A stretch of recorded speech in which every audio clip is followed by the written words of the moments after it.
بسم اللہ الرحمن الرحیم الحمد للہ رب العالمین والصلاة والسلام علی سید الانبیاء والمرسلین وعلی آلہ وصحبہ اجمعین۔ یہودیوں کے بارے میں ہم پڑھ رہے تھے کہ یہودی جو تھے ان نے عیسیٰ علیہ الصلوۃ والسلام کے بارے میں ایک غلط بات چھیڑ رکھی تھی کہ ہم نے جناب عیسیٰ کو شہید کر دیا، اور اللہ تعالیٰ نے یہودیوں پر بعض جو حلال چیزیں تھیں وہ حرام فرما دی تھی ان کی سرکشی کی وجہ سے۔ یہودی قوم ہمیشہ سے نافرمان رہی ہے، ہمیشہ سے۔ آپ ان کے کہنے کے مطابق چلتے رہے تو ٹھیک ہے، نہیں تو پھر یہ معاذ انبیاء کو بھی برداشت نہیں کرتی، ایسی نافرمان قوم ہے۔ آپ اس بات سے اندازہ لگائیں کہ پیچھے فرعون تھا، یہ جو یہودی قوم جناب موسیٰ کی قوم تھی یہودی، پیچھے فرعون تھا اور اب دریا پار کرنا ہے۔ جناب موسیٰ نے ایک راستہ بنوا دیا، اللہ تعالیٰ کی اطاعت کے ساتھ معجزہ، پانی کی دیواریں کھڑی ہو گئی، ایک راستہ بن گیا، ابھی گزر جاؤ۔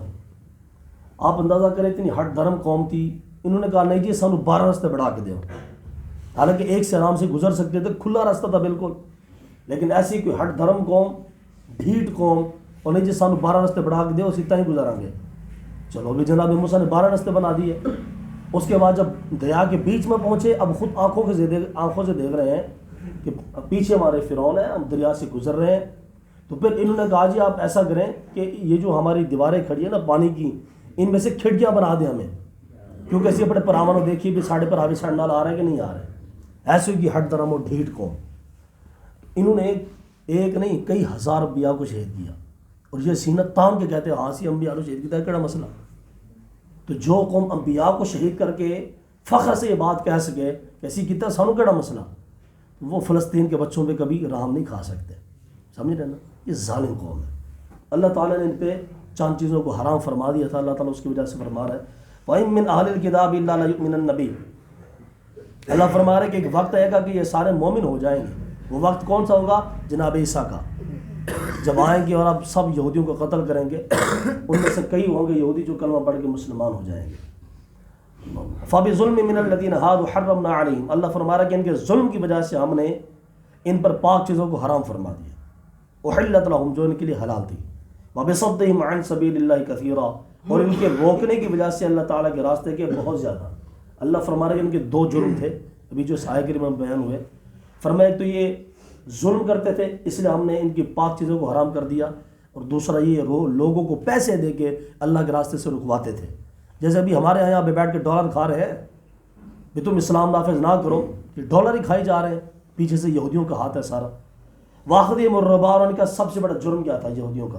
واخذہم الربا، یہ لوگ سود کھاتے تھے، وقد نہوا عنہ، جبکہ ان کو سود سے منع کیا گیا تھا کہ تم سود نہ استعمال کرو، لیکن پھر بھی یہ کھاتے رہتے تھے۔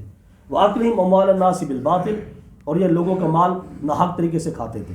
وَأَعْتَدْنَا لِلْكَافِرِينَ مِنْهُمْ عَذَابًا أَلِيمًا، تو ہم نے کافرین کے لیے بڑا دردناک عذاب تیار کر کے رکھا ہے۔ آپ اندازہ کریں یہودیوں کے کون کون سے جرم تھے، لوگوں کا مال ناحق طریقے سے کھانا، سود کھانا، اسی طریقے سے اور بھی ان کے بڑے جرم تھے۔ سوال ہے کہ آج یہ جرم امت مسلمہ نہیں کر رہی، آج یہ امت یہ جرم نہیں کر رہی۔ کتنے سال گزر کے ہمارا پاکستان سود کے نظام پہ چل رہا ہے۔ اللہ تعالیٰ نے اس قوم پر پاک چیزوں کو، حلال چیزوں کو حرام کر دیا تھا ان کے سود کھانے کی وجہ سے، لیکن آج ہم سود بھی کھائی۔ ساری قوم اللہ معافی دے ایسی ہے کہ سود پہ پیسہ کھاتی ہے، زمینوں پہ قبضے کرتی ہے، پھر بھی رات ڈکار مار کے سوتی ہے، آرام سے سو رہی ہے۔ تو کیا ہے صورتحال؟ اللہ تعالیٰ نے اصل میں یہ جو چیزیں بیان کی یہودیوں کی، یہ امت مصطفیٰ کے لیے ہیں کہ تم لوگوں نے ان چیزوں سے بچ کے رہنا ہے۔ لیکن کیا ہے کہ ہم نے جو جرم یہودی قوم نے کیے تھے، ہم اس سے آگے ڈبل 2 ہاتھ بڑھ کے جا رہے ہیں۔ وہ تو ایک مخصوص قوم تھی نا، یہودیوں کے 3 حصے تھے، ایک گناہ گار قوم تھی، ایک خاموش صوفی ٹائپ کے لوگ تھے، کوئی کسی کو کچھ نہیں بولتا تھا، تیسرا نیک لوگوں کا گروہ تھا یہودیوں میں، جو لوگوں کو گناہوں سے منع کیا کرتا تھا۔ لیکن ہمارے ہاں کیا ہے کہ پوری قوم ایک طرف کے ساتھ جا رہی ہے، چاہے وہ مولوی ہو، کوئی پرواہ بھی نہیں ہے مولوی کو۔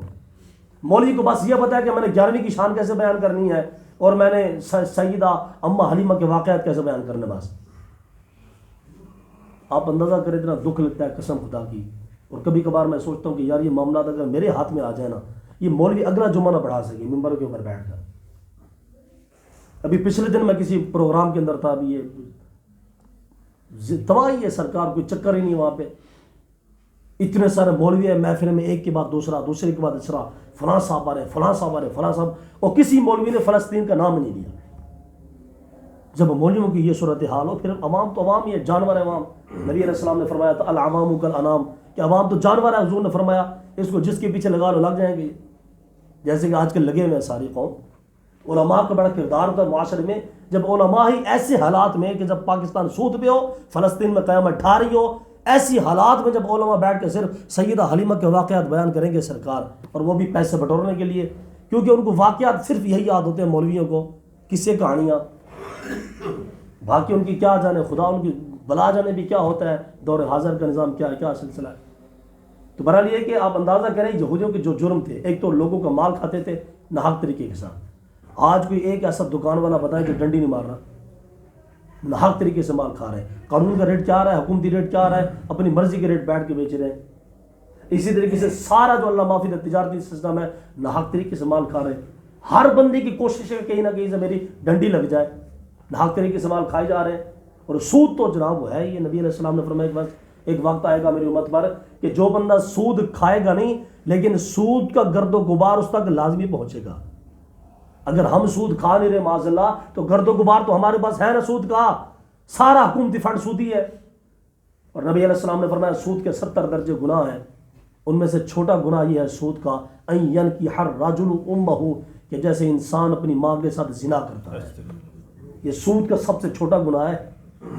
ابھی 69 گناہ ہو رہے ہیں سود کے، میں تو ہل جاتا ہوں قسم خدا کی نظام سوچ کے۔ بہرحال یہ کہ مایوسی تو ہے، لیکن یہ کہ بندہ دعا کرتا رہے اللہ تعالیٰ کبھی نہ کبھی تو اس قوم کی تبدیلی کر دے گا۔ جو اقبال نے کہا تھا کہ نکل کر صحرا سے جس نے روما کی سلطنت کو الٹ دیا تھا، سنا ہے میں نے قدسیوں سے وہ شیر پھر ہوشیار ہوگا۔ اقبال نے کہا کہ میں سنیا فرشتے گلا کر رہے سن کہ اللہ تعالیٰ کوئی نہ کوئی جڑا پیدا فرما ہی دینا۔ امید ہے کہ اللہ تعالیٰ کوئی مرد خار حسن عطا فرما لے، سارا نظام ٹھیک ہو جائے۔ الصلاۃ والسلام علیہ